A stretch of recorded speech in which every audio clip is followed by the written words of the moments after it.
So in these videos, I usually talk about the stock trading strategies that I use, like covered call writing, leaps option buying, and poor man's covered calls, and I show you exactly how they work. But knowing how these strategies work on paper is only the first part of the equation. You also need to know how to apply them properly in a real world situation. So in this video, I'm going to walk you through a few of my current trades so you can see exactly how I use these strategies to not only generate income on a regular basis, but to continually grow my portfolio and generate wealth over time. So let's get into it.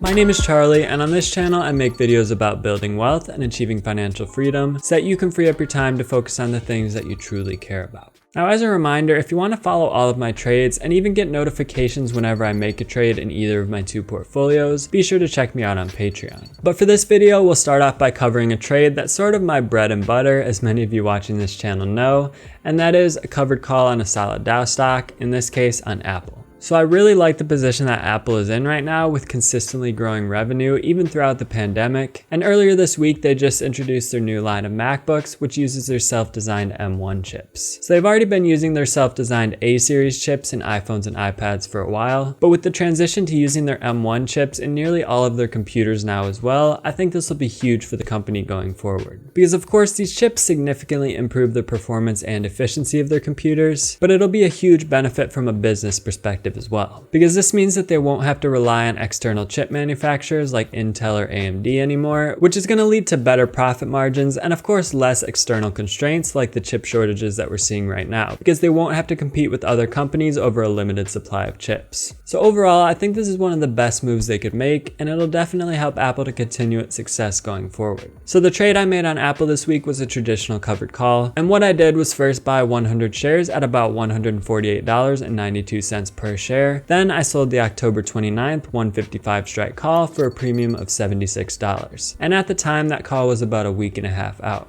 Now that's about $6 out of the money, and usually I wouldn't sell my calls that far out. But the reason I did it here is because Apple has an upcoming earnings report on October 28th. So because of the uncertainty and added volatility around that earnings report, I could bring in a decent premium even selling a call that far out. And I decided to sell it that far out in order to leave myself with plenty of potential upside if Apple stock does rise after that earnings report. But if it doesn't rise and I don't get my shares called away from me, that would be fine too. In that case, I'd just continue selling calls against my existing shares, probably at around the $151 or $152 strike price. And by the way, if you enjoy these videos where I walk through my recent trades, definitely let me know in the comments below and I'll consider making this a regular series. But next, we have a trade that I've been liking a lot lately, and I've been using it on a variety of different stocks. And the trade is selling naked calls, in this case on Roku. So as you'll see, this is a great trade to take advantage of Roku's high volatility and high premiums while taking on very little risk, because you don't have to own any shares up front. So of course, this is using my usual naked call strategy, which I've talked about in other videos, and I'll link those below. But the most recent trade I made was on October 13th when Roku was trading around $330. So I sold the November 5th 370 strike call, which is about $40 out of the money and expired in about 3.5 weeks. And for selling that call, I brought in a premium of $405. So again, the reason that I could bring in such a high premium, even selling a call that far out of the money, was because Roku has their third quarter earnings announcement scheduled on November 4th. Now what I also did when I set up this trade was bought 20 shares of Roku at the current price of around $330 per share. So that's something that I often do when I set up these naked calls, because it gives me some more upside if the stock does end up rising.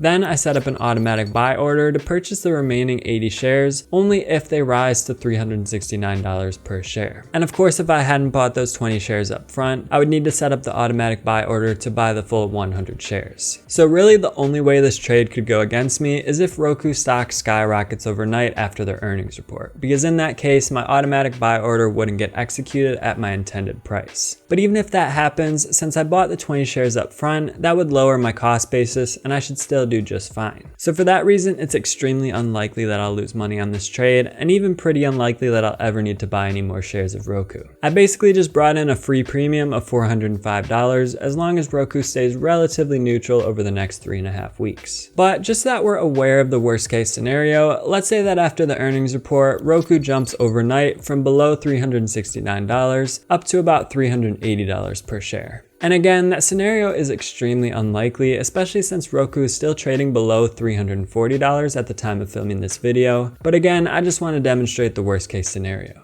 So in that case, I'd end up buying my remaining 80 shares at $380 per share, and my average cost basis would become about $370 per share. So when my call expires, I'd get those shares called away from me at $370. So I'd break even on the shares themselves, but I'd still have brought in that initial $405 premium. So it would be a pretty solid profit overall. So again, this is a trade that I use pretty often, not just on Roku, but on any stocks that I like for the long term, but that I see remaining pretty neutral in the short term. However, the strategy does work particularly well on Roku and other similarly volatile stocks because the premiums are so high, even selling calls very far out of the money. And we can see here that just over the last 2 months, I've collected about $1,500 worth of premium using this trade on Roku alone. So it's a great way to continue collecting premium on stocks that you're neutral to bearish on. Now the last trade that I want to talk about is a poor man's covered call on Tesla, which is a stock that I really like for the long term, but that I can't justify buying 100 shares of for traditional covered calls just due to the price of the stock. So for that reason, I've been trading poor man's covered calls on it, and so far it's worked out pretty well. And here I'll start by walking through a trade that I opened up in September and just recently closed on October 15th. And then after that, I'll talk about the trade that I have going currently on Tesla.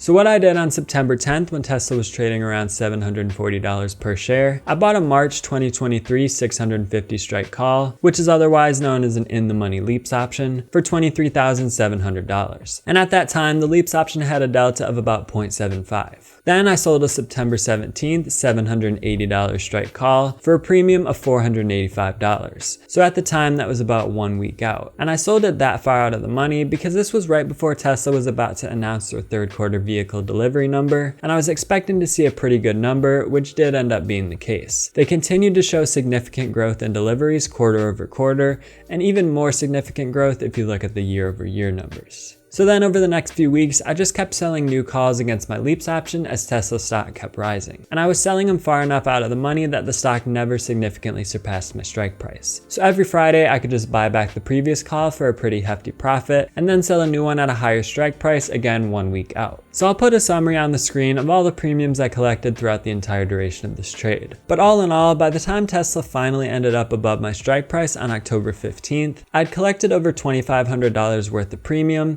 and my leaps option was up in value by nearly $2,000. So by the time I closed that trade out by buying back the short call and then selling the long call, my overall profit was about $4,361, or in other words, an 18.4% return on my initial investment in just 1 month.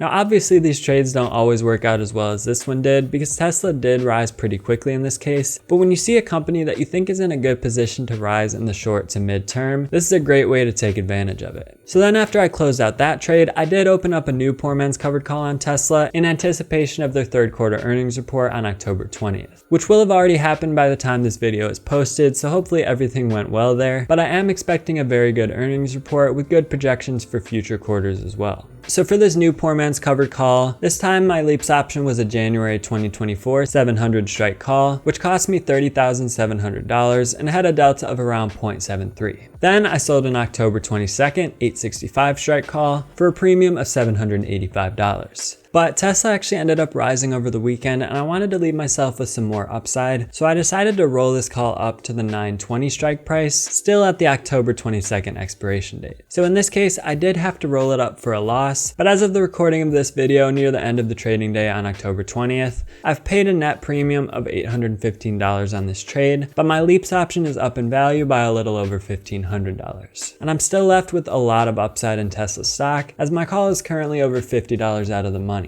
So it'll be interesting to see how the stock reacts after the earnings report. Again, I think it'll do well, but even if it doesn't, this leaps option expires in over 2 years, so I'll be happy to hold on to it and continue selling calls against it until the stock does eventually recover. So now again, if you want the ability to follow my trades in real time so that you can profit along with me, be sure to check out my Patreon. And if you want to see a full tutorial of my poor man's covered call strategy, just like the one I used on Tesla, you can check out that video in the bottom right corner of the screen. Thanks a lot for watching, and I'll talk to you all in that next video.